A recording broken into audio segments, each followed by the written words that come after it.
This is Ace with RockRevolt Magazine. I am here with Matthew of Message from Sylvia. How you doing, bud? I'm great. How you doing, Ace? Doing all right, man. You guys are currently doing a little run with Red right now. You guys are playing in what, Petaluma, California tonight? Petaluma tonight. Yeah. Yeah. So how's this run with Red doing, man? How you guys been treating you? You know what? The road's been amazing. The shows have been awesome. The bands have been incredible. And you know what? I mean, really, honestly, couldn't ask any better for a tour right now for us. So we appreciate the guys in Red for having us be a part of it. And we look forward to the entirety of the tour. Right on. You guys are out supporting your debut album, self-titled as well, Message from Sylvia. Which, of course, you could probably get on all the outlets, pick it up anywhere it's sold, correct? You got it. Right. You got it, yep. It drops on the 7th. We're pretty excited about it, man. We've been, as a band, we've been waiting quite a long time for anyone other than us to be able to hear the record. We actually went out to California last year. I believe it was probably July of 2016, and we came out here and met Sahaj Ticketed, most well known for running the band Raw. Right. And we knocked this album out, man. And you know, we've had some hang-ups, but we're finally being able to pass all of that and actually get this thing out to the masses. So we're really excited. Right on. I've ran through it a couple times already, man. It's a great, solid album. I mean, it's just good, pure rock and roll, man. It's not. I want to put it more with throwback to like the 2000s style of rock. The reason why I say that is because a lot of your rock today is super poppy, super commercial, and this is not that. This is pure rock. This is guys writing what they want to write about, doing their thing, man. And that's how I took it. It's not this new commercial-aged bullshit. Oh, for sure. You know, I mean, we definitely appreciate that sentiment. You know, on our behalf, you know, we feel that we capitalized on what we set out to do, you know, and that was to write a record and release a record, you know, that could encapsulate, you know, what's popular now, you know, and what worked, you know, in past decades, you know. So we threw out everything, you know, and I feel after everybody put their 2 cents in, you know, we were really able to come out with something special here. No, man, I dig it, man. I thought it was great. I've really enjoyed listening to it. And what's it, honestly, you're working with 3 brothers, man. What's it like trying to put an album together with 3 brothers in there? Is it hell or was it a lot of fun? Chaos. Living together is chaos. I'm sure. No, man. I'm sure. Honestly, everybody assumes, you know, that, you know, it's a tough position. But, I mean, it's really not. Obviously, you know, within anything, you know, in any relationship, you know, you have your ups and downs, you know, you have your disagreements, you know. But the good definitely outweighs anything that could be negative. You know, we've had to go through a lot of stuff, you know, as a band that's just starting. You know, we had a team, you know, prepared for us right away, and, you know, we had great expectations, you know, so right there, you know, that's tough. But, you know, as in the chemistry between the 4 of us, it's killing, man. It really is. We get along great. We're almost like 4 brothers, you know. So right on. And we look forward to continuing this as long as we can together. Right on. Now, the Lopez-Smith brothers, they, you know, they formerly had their own gig. You know, they were with First Decree, and you got a couple bands, Echo Valve and Dory Driver you were with. How did you come together with the brothers to form Message from Sylvia? Well, the band was just an idea. Even from the first phone call. And, you know, really, I mean, that first phone call kind of set everything in flight. So our manager at the time, Eric Baker, he was talking to a promoter, and he was telling that these guys are looking for a dynamic frontman and someone who can add something to this record. And it's really history from there. I mean, I got the call that day. I believe Sahaj called me the day after that. Sahaj started sending me some music for myself, so I could actually work it in my personal studio and see some of the directions that I would take it. Right. And everything was pretty solid from the get go, man. I heard the song alive. And now I know that you've heard the song as well because you've listened to the record multiple times, right? I have. And that song sold me. Yeah. When you have a song like that and it's just perfect, and you want to be a part of that just because of one aspect, you have something really solid laid out right in front of you. So I believe.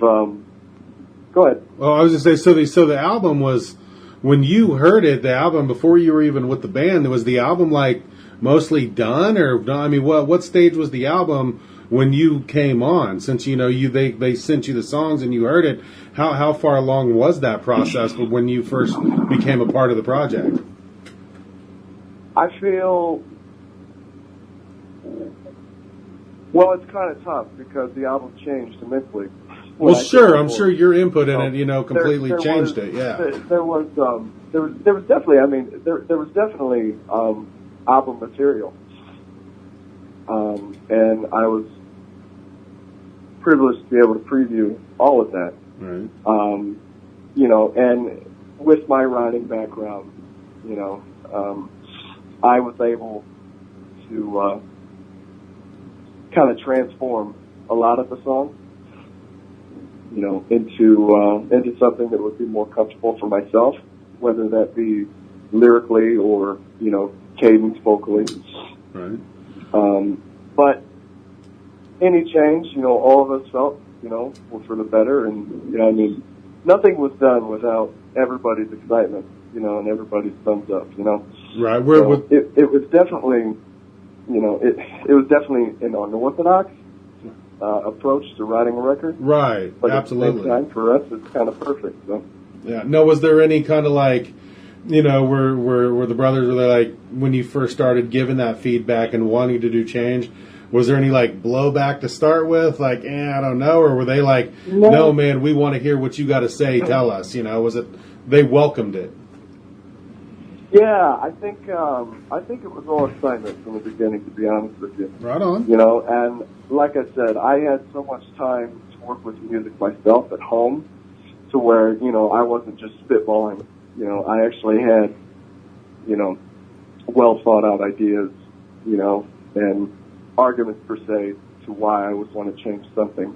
But when we got into the studio, like I said, when we got into the studio, it was all fun. It really was. I mean, you don't necessarily think, going into the studio is going to be all fun and games, but for the most part, it was fun.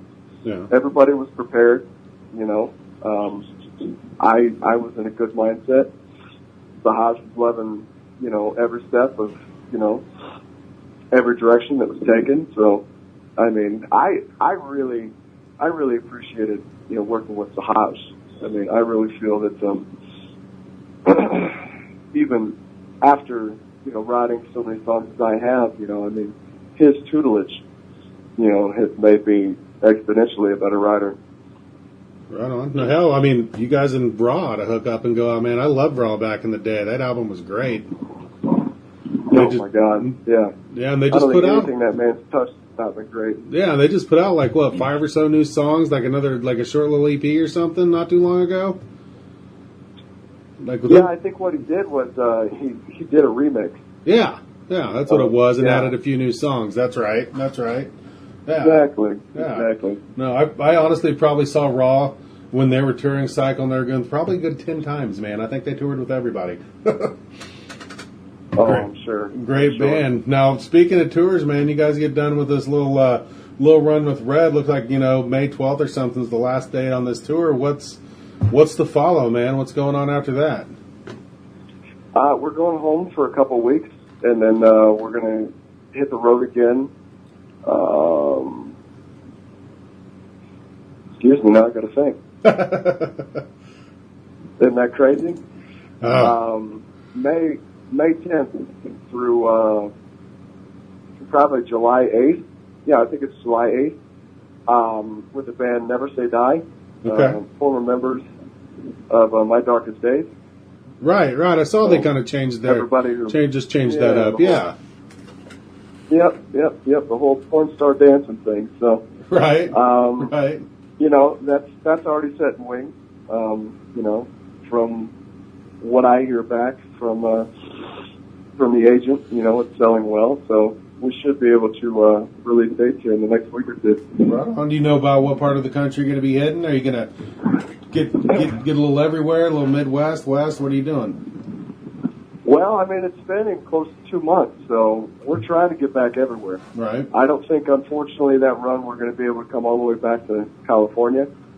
But maybe we'll actually start a West Coast run shortly after the end of that tour. Huh? Who knows, right? Right. Well, hopefully you get through Kansas City here, man, so we can come out and see you guys. Absolutely.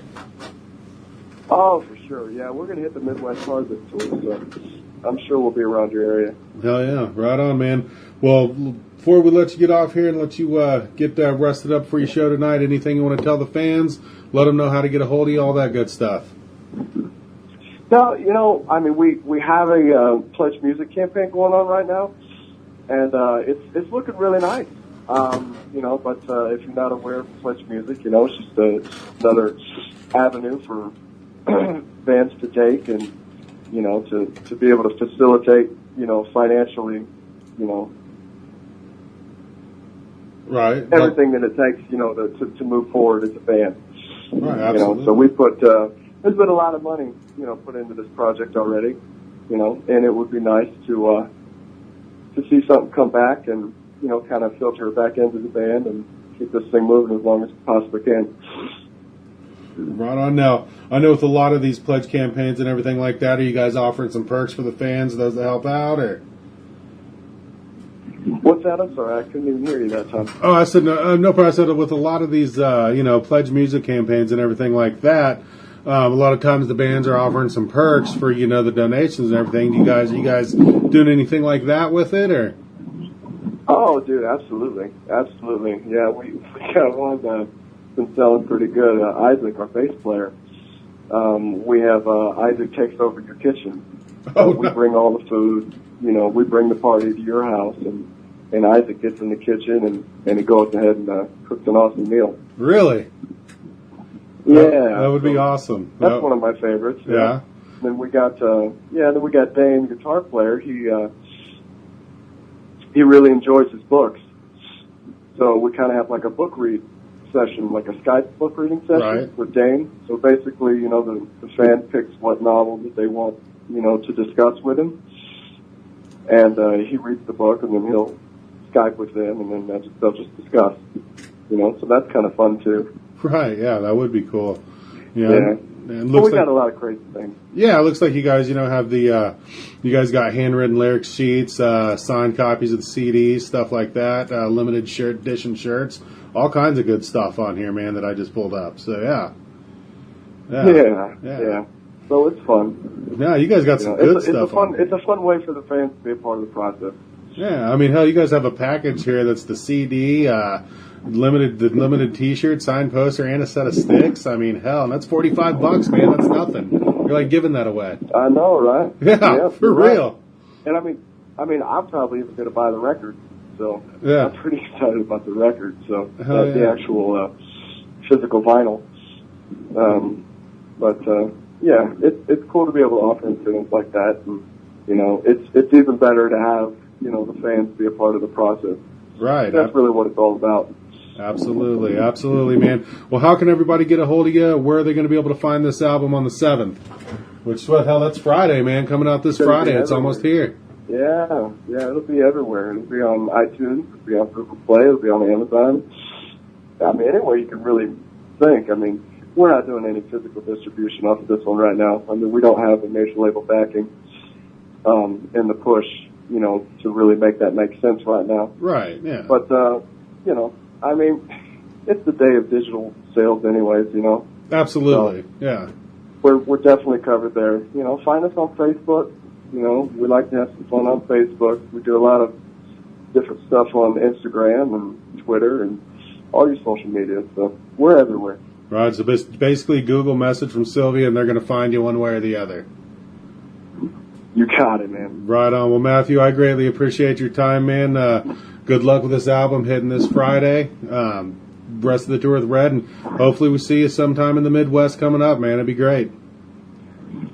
Yeah, man. Hopefully we do see you soon. All right, sir. Well, you have a good night, and enjoy the show there in Cali tonight, man. I appreciate it. Take care. All right, sir. Hey, thank you.